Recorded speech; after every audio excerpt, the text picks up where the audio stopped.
This is the OncoZine Brief with Peter Hofland and Sonia Portillo.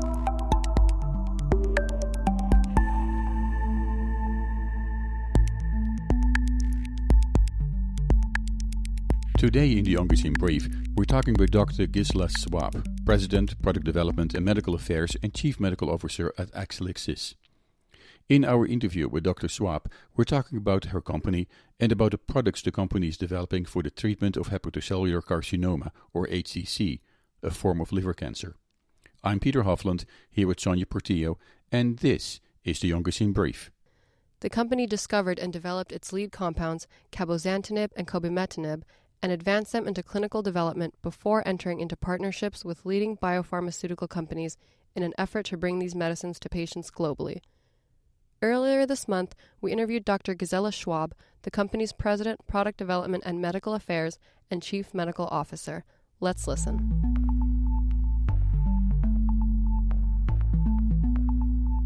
Dr. Schwab, you've joined Exelixis in 2006 and served in a number of jobs until your appointment in February 2016 to become the company's President, Product Development and Medical Affairs and Chief Medical Officer. Tell me a little bit more about yourself and about the company. Sure. Thank you for having me. I am the President of Product Development, Chief Medical Officer at Exelixis, and as you said, I've joined the company in 2006.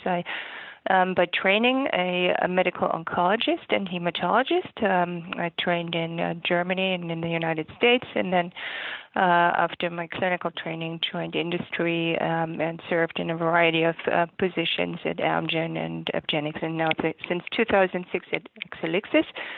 Excelixis is a biopharmaceutical company that is focused on drug development for cancer.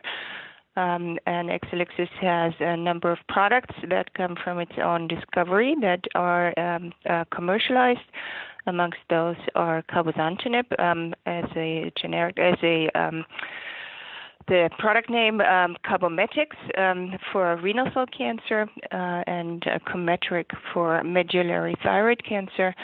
And in collaboration with Genentech Roche, we also have a Cotellic, which is a MEK inhibitor that comes from the development and discovery of Exelixis. That's indeed a handful of products. Now, your company is involved in the development of a treatment for hepatocellular carcinoma, or HCC. Tell me a little bit more about the treatment of advanced hepatocellular carcinoma, or HCC, and the unmet medical needs in this particular disease. Sure. Yes, hepatocellular carcinoma is actually a highly prevalent disease worldwide, with over 800,000 new cases diagnosed each year worldwide and 700,000 deaths annually. So it's a very significant and life-threatening disease.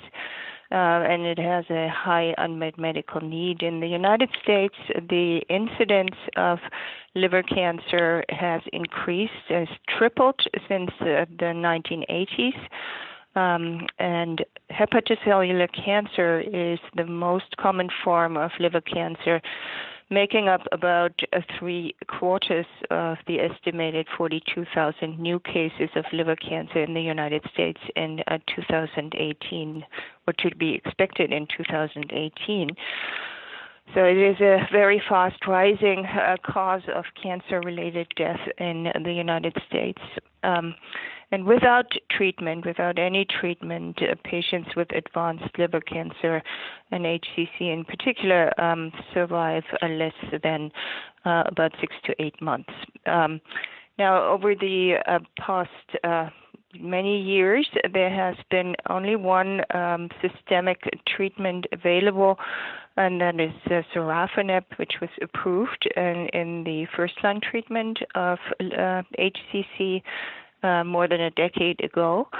And then there was a long period of dearth of new compounds in this disease space. Many drugs have been evaluated and have failed in this disease space, particularly in the second-line setting.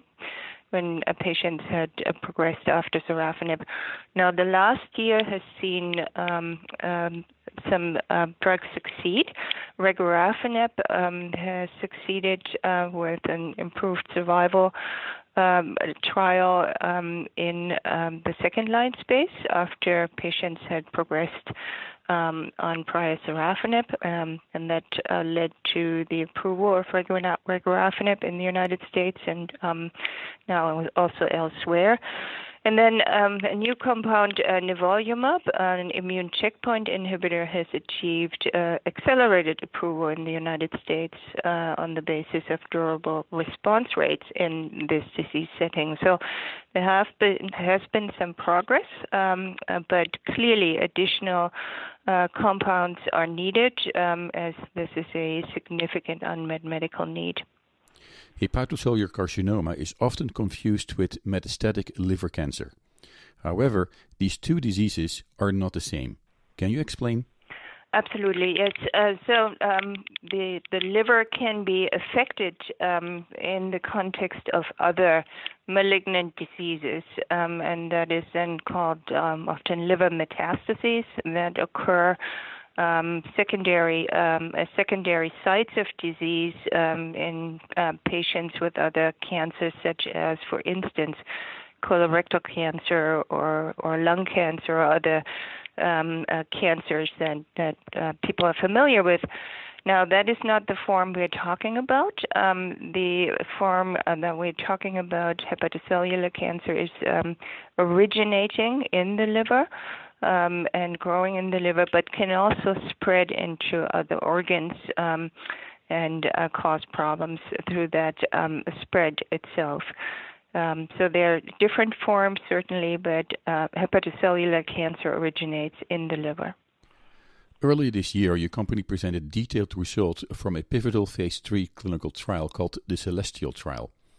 This involved cabozantinib, a drug that you're developing. The trial met its primary endpoint by demonstrating a statistically significant and clinically meaningful improvement in overall survival versus placebo in patients who were previously treated with advanced hepatocellular carcinoma. In March 2017, the United States Food and Drug Administration, or FDA, granted orphan drug designation to cabozantinib for the treatment of advanced hepatocellular carcinoma. And based on the data presented in the 2018 ASCO GI Symposium, you're planning to submit a supplemental new drug application to the FDA for cabozantinib for the treatment of advanced HCC in the first quarter of 2018. Can you tell me a little bit more about this process and what you're expecting? Absolutely. So cabozantinib is a tyrosine kinase inhibitor. It's a small molecule drug that inhibits multiple important pathways in cancer, and those are called the VEGF pathway molecules, VEGFR1, 2, and 3, as well as MET and AXL. And these are pathways that are involved in the proliferation and metastatic spread and angiogenesis, so formation of vessels that support the tumor. So these are important pathways. When inhibited, can potentially limit the tumor growth or even shrink the tumor. So with cabozantinib, we have evaluated the compound in HCC in a large randomized phase 3 trial in the setting of previously treated patients who had received prior sorafenib but could have received additional other systemic therapies, up to 2 in total.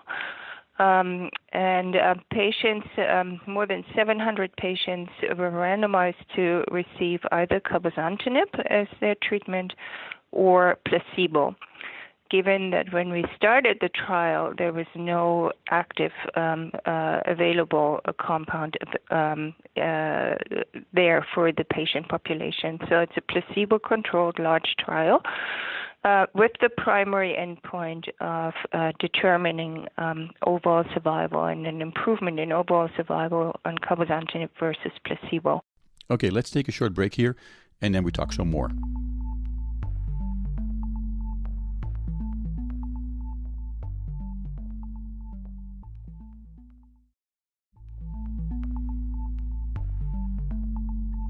This is the OncoZine Brief, and if you're just joining us, our guest today is Dr. Gisela Schwab, President, Product Development and Medical Affairs and Chief Medical Officer at Exelixis. Dr. Schwab, you've mentioned that the drug that your company is developing offers an improvement versus placebo. Is it correct to understand that in cancer treatment, a placebo is always the standard of care? Well, it is. That is actually not the case in a cancer trial in a patient population where there is no available standard of care, which is the case in this second or later line treatment of liver cancer, which was the case at the time that we started the trial. In order to demonstrate improvement over just best supportive care, so nutrition and pain control and so on, one runs randomized controlled trials and in this particular setting, placebo-controlled trials to really, without any doubt, demonstrate a benefit, if there is one, at the end of the study. And so that's exactly what we've done. And as I mentioned, cabozantinib clearly showed a benefit in these endpoints and extended overall survival and also progression-free survival compared to that comparative placebo. And that is in the case if there is no real treatment available for the disease that you're dealing with. Yes. Mm-hmm. Let's talk a little bit about the Celestial trial. Based on the result of this trial, which is a pivotal phase 3 trial, you are now submitting a supplemental new drug application to the FDA. So what does that mean, and what do these findings actually show? That is correct. We are working very hard on the documentation that is necessary to submit a supplemental NDA to the FDA, and we've set the goal and are working towards completing that filing in the first quarter of this year, so very shortly. And in terms of the expectations, if all goes well, if a supplemental NDA is granted a priority review, which is often the case in life-threatening diseases, the review time typically at the FDA is 6 months. So that would be the hope, and the regular review, just for reference, is 10 months. There are a number of treatment options available for HCC. One of the drugs is Nexavar, which is being developed by Bayer, and I think it's in combination with Onyx. And then you have other drugs called Student, which is developed by Pfizer. So where does your drug fit in? Well, the clinical trial showed benefit in patients with previously treated hepatocellular cancer. And the previous therapy could have included, or must have included, sorafenib, and could have included one additional therapy, and often that was, in the case of the study, experimental therapy. So really that's the space where the drug fits in patients who have received prior therapy, systemic therapy for their disease. In that space, as I mentioned earlier, there's also approved drugs such as regorafenib and nivolumab now in the U.S. So more treatment options really for patients with previously treated HCC if cabozantinib is approved. Now let's talk a little bit further about the drug, about the trial. What makes this drug, and the results actually of the trial may show that, so unique? Well, I think first of all, it is one of the few compounds that have shown now benefit in this very difficult to treat cancer, and that is, I think, noteworthy.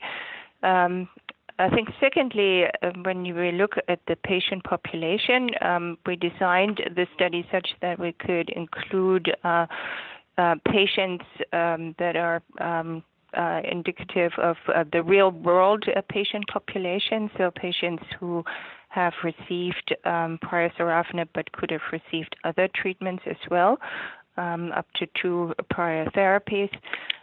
We did not specify whether they had to be tolerant to sorafenib or not.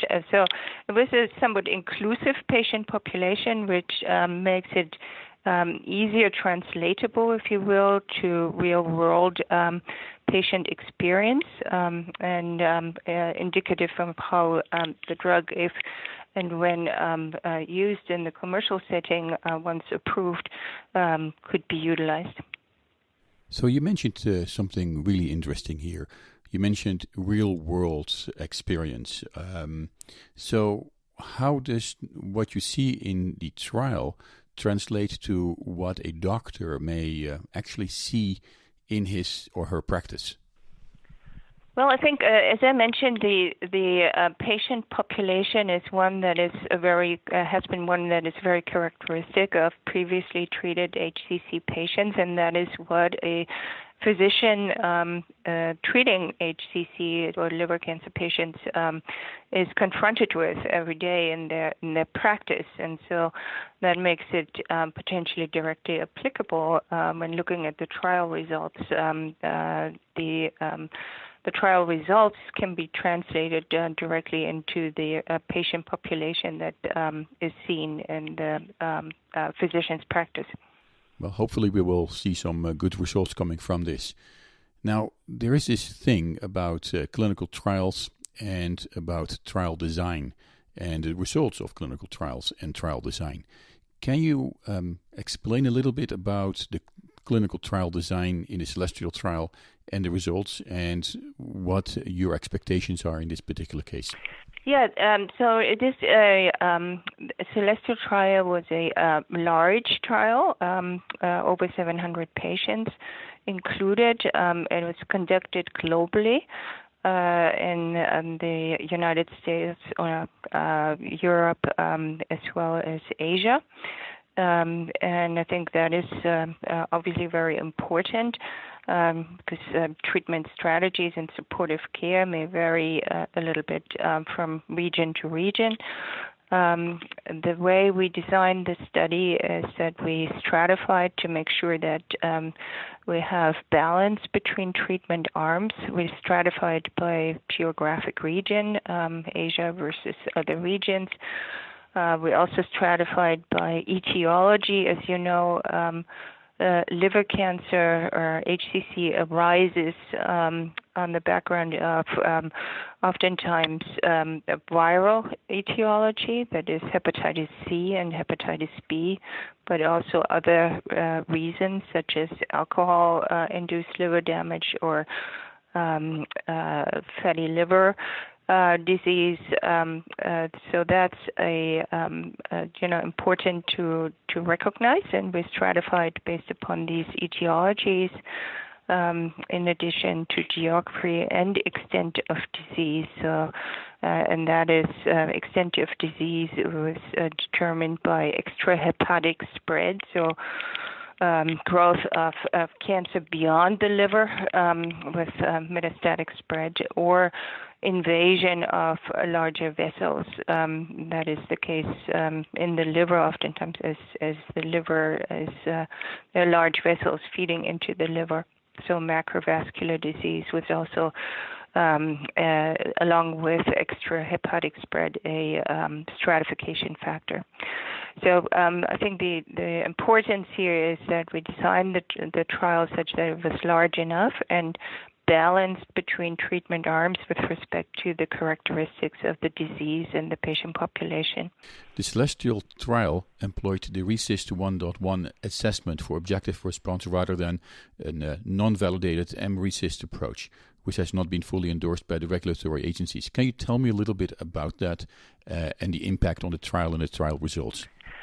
Yeah, so RECIST 1.1 is a very standard approach of measuring tumors, the size of tumors and the target lesions.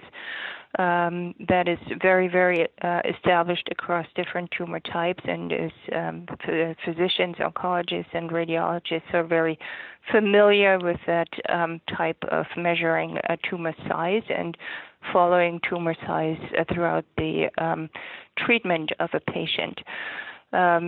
and just to add, in this particular trial, we used RECIST 1.1 because of the familiarity of all physicians, or many physicians, with this type of measurement and the standard that exists across many sites. Okay, let's take a little break here.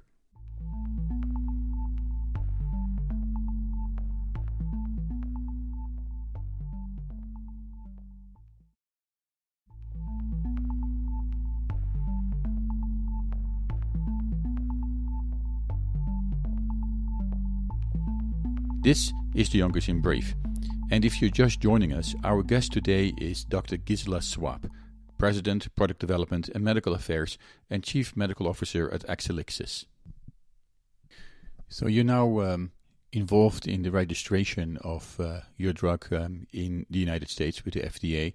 What are your plans in Europe and maybe in Asia? Right.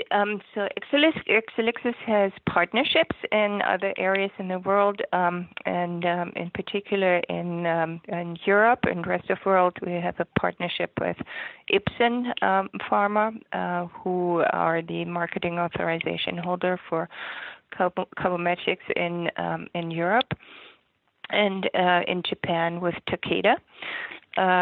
So the next steps here would entail that the data sets that we have generated are shared with our partners, and they pursue the path that is appropriate for their territories. The colleagues from Ipsen and the partners have indicated that they are intending to also file with these data sets with the EMA in the first half of 2018. So when you look at the drugs that you're developing and you look at a disease like hepatocellular carcinoma, what are you and your company planning for the future? Yeah, I think that is a very important question, and it is really encouraging that now there are more active compounds in HCC. And certainly when we think about the cabozantinib next steps in HCC, we are considering combinations with other compounds. And in particular, cabozantinib is a good combination partner for immune checkpoint inhibitors, as it results in a more immune permissive environment in the tumor. And given that both cabozantinib and nivolumab have now shown activity in the clinic in patients with advanced liver cancer, we are actively evaluating this combination together with BMS in a study called Checkmate 040, where cabozantinib and nivolumab, or cabozantinib, nivolumab, and ipilimumab are studied in combination with the aim in this early phase study to understand the safety profile, but also preliminary activity in this disease. You've mentioned checkpoint inhibitors. Can you briefly explain what those drugs are and what they do? So checkpoint inhibitors are antibody molecules, drugs that have shown activity in a variety of tumor types, and what they basically allow is for the immune system to be unleashed, if you will, towards the tumor, for the immune system to recognize and deal with cancer cells in broad brushstrokes. And these molecules have shown activity in different tumor types, including in liver cancer. As I mentioned, nivolumab is one such molecule. So this year you are planning to, or submitting, a new drug application for cabozantinib in hepatocellular carcinoma. Are you also looking outside of this particular disease area for the same drug or maybe additional drugs? We are actively engaged in a broad development program, and I think important to mention is our activity in kidney cancer. So cabozantinib has shown very nice activity in kidney cancer, where the drug is approved and has been first approved in 2016 in patients with previously treated kidney cancer. And that now in December of 2017 has been expanded to also include patients with previously untreated renal cell cancer, so the first-line setting of renal cell cancer. And this has been achieved on the basis of 2 randomized trials, one in the second or later line setting, and the more recent one, CABOZANTINib, in the first-line setting. So that's certainly an area of activity and focus, but cabozantinib has in its earlier development program also shown activity with tumor responses in a wide variety of tumor types.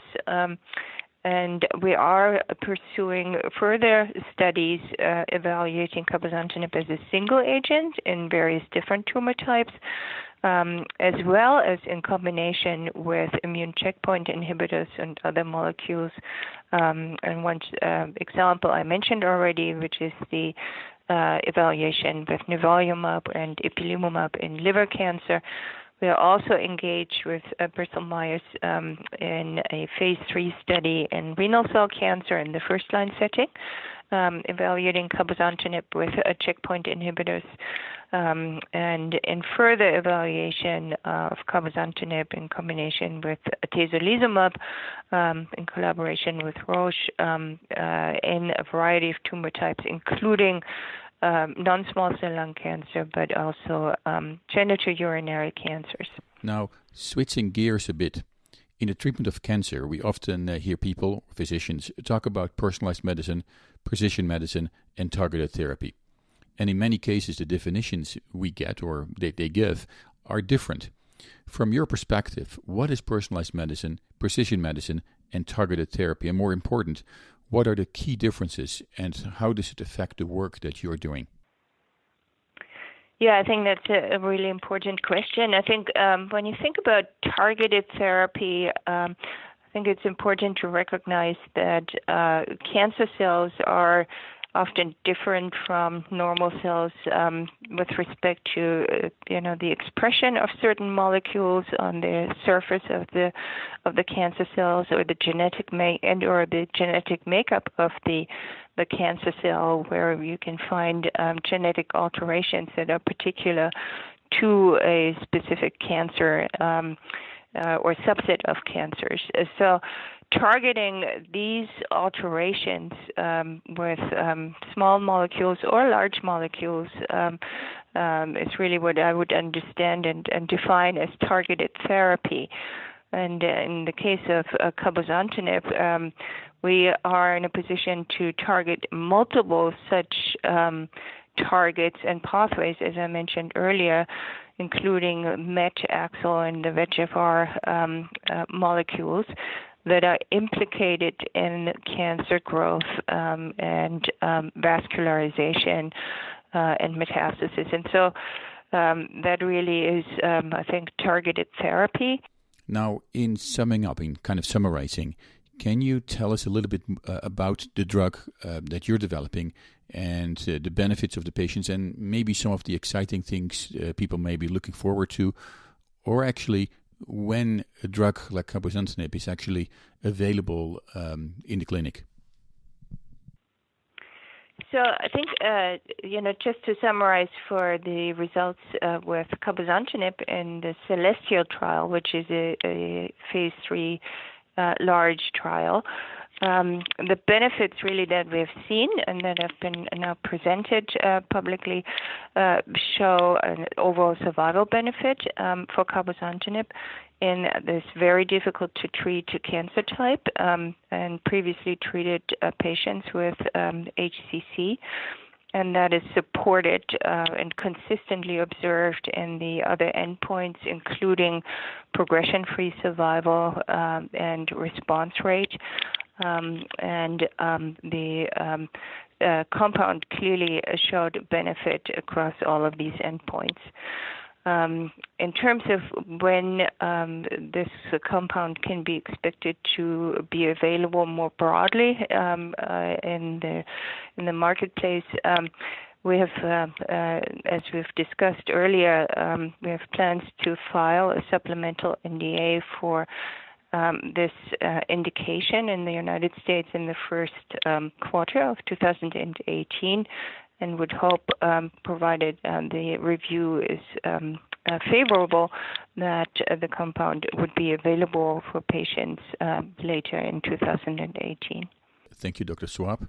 Thank you.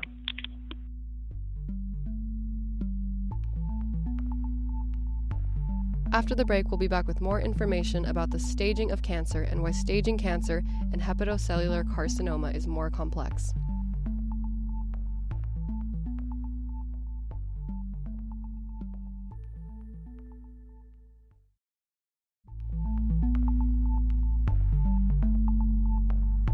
And welcome back to the OncoZine Brief with Peter Hofland and me, Sonia Portillo. In today's program, we spoke with Dr. Gisela Schwab, President, Product Development and Medical Affairs, and Chief Medical Officer at Excelixis, about the company she works for and about hepatocellular carcinoma, a difficult-to-treat cancer. Hepatocellular carcinoma is the most common primary malignancy of the liver. It's the 5th most common cancer in men worldwide and 7th among women, with the highest incidence in Asian and developing countries. The disease is diagnosed in over 500,000 people per year worldwide. It is also the 2nd leading cause of cancer-related mortality in the world. Chronic liver disease due to hepatitis B virus or hepatitis C virus accounts for the majority of the hepatocellular carcinoma cases. Cancer in general can cause many different symptoms. If a patient is diagnosed with cancer, the doctor will order a set of tests or procedures to figure out the stage of the cancer. Stage refers to the extent cancer is present and is based on factors such as how large the tumor or cancer is and if it has spread or metastasized. Once the doctor knows the stage of the cancer, he or she will be able to suggest the best treatment and discuss the prognosis with his or her patient. Understanding the cancer and knowing what to expect can help a patient and his or her loved ones feel more in control and cope with the diagnosis. Cancer staging is the process of determining how much cancer is in the body and where it is located. Staging generally describes the severity of an individual's cancer based on the magnitude of the original cancer, which is also known as the primary cancer, as well as on the extent the cancer has spread, or metastasized, throughout the body. These stages indicate larger cancers or tumors that have grown more deeply into nearby tissue or other organs. Cancer may have also spread to lymph nodes. Knowing the stage of cancer helps doctors to understand how serious a cancer is, as well as estimate the chances of survival. It also helps doctors to plan the best treatment for his or her patient, and it helps them identify clinical trials that may be the best treatment option. Often unknown to most patients is the fact that the cancer is always referred to by the stage it was given at diagnosis, even if it gets worse or spreads. New information about how a cancer is changed over time gets added on to the original stage. So the stage doesn't change, even though the cancer might. But how do doctors stage cancer? There are many different staging systems. Some, such as the tnm staging system, are used for many types of cancer. Others are specific to a particular type of cancer. Most staging systems include information about where the tumor is located in the body, the cell type, such as adenocarcinoma or squamous cell carcinoma, the size of the tumor, and whether the cancer has spread to nearby lymph nodes or to a different part of the body, as well as the tumor grade, which refers to how abnormal the cancer cell looks and how likely the tumor is to grow and spread. The TNM system is the most widely used cancer staging system in the world. Most hospitals and medical centers use the TNM system as their main method for cancer reporting. Unless a patient has a cancer for which a different staging system is used, the TNM system is used to describe the cancer in the pathology report. Examples of cancers with different staging systems include brain and spinal cord tumors and blood cancers. In the TNM system, the letter T refers to the size and extent of the main tumor. The main tumor is usually called the primary tumor. N refers to the number of nearby lymph nodes to which the cancer is spread. And finally, M refers to whether the cancer has metastasized. This means that the cancer is spread from the primary tumor to other parts of the body. In some cases, so-called tnm combinations are presented into 5 less detailed stages. For example, a doctor or a nurse may describe one of these stages as stage 0 or O, which means that abnormal cells are present, but these cells have not spread to nearby tissues. This is also called carcinoma in situ, or CIS. Carcinoma in situ is not cancer, but it may become cancer. In stage 1, 2, and 3, cancer is present. In these cases, the higher the number, the larger the cancer, and the more it has spread into nearby tissues. Stage 4 generally refers to cancer which has spread to distant parts of the body. Generally, stage 4 is called advanced or metastatic cancer. Another staging system that is used for all types of cancer groups the cancer into one of 5 main categories. This staging system is most often used by cancer registries than by doctors, but a doctor or nurse may also describe a cancer in one of the following ways. In situ, which refers to abnormal cells present, however, these cells have not spread to nearby tissue. Localized, where cancer is limited to the place where it started with no sign that it has spread. Regional, where cancer has spread into nearby lymph nodes, tissues, or organs. Distant, where the cancer has spread to distant parts of the body. Or unknown, which means that there's not enough information to figure out the stage. In hepatocellular carcinoma, staging is more complex than in most other cancers. And to date, mainly due to the unique geographic characteristics of the disease, with the majority of patients in Asia, no universally accepted staging system exists to stage this disease. The reason why tumor staging is more complex in hepatocellular carcinoma than in most other cancers is due to the fact that the extent of liver dysfunction has a major impact on survival, sometimes more than the tumor itself. The complexity of tumor staging in this disease also translates to the prognosis estimation and the choosing of treatment options for patients with the disease. To help the staging of hepatocellular carcinoma, multidimensional staging systems, which include both the extension of the tumor and liver function, have been developed. To learn more about staging of cancer, visit OncoZine.com. The interview you've just heard with Dr. Gisela Schwab, President, Product Development and Medical Affairs, and Chief Medical Officer at Excelixis, was originally recorded on January 31st, 2018. For us here at the OncoZine Brief, we want to thank you, our listeners and underwriters, for your ongoing support. Thanks to your support, our program now has a wider reach. Our program can be heard in Arizona on KFNX, one of the top 10 radio stations in Arizona, reaching almost 5 million people throughout the state, as well as via iHeartRadio in addition to PRX Public Radio Exchange. And you can also download our program via iTunes. Later this month, UK Health Radio will also start broadcasting our program in the United Kingdom and mainland Europe. We know that based on this interview, you may have questions, so please submit your questions to our editorial team via email, Facebook, or Twitter. We'll post as many answers as we can on our website, OncoZine.com. That is OncoZine.com. Thank you all, and thank you for listening. And join us again for our next episode. I'm Peter Hofland, here with Sonia Portillo, and this is the OncoZine Brief.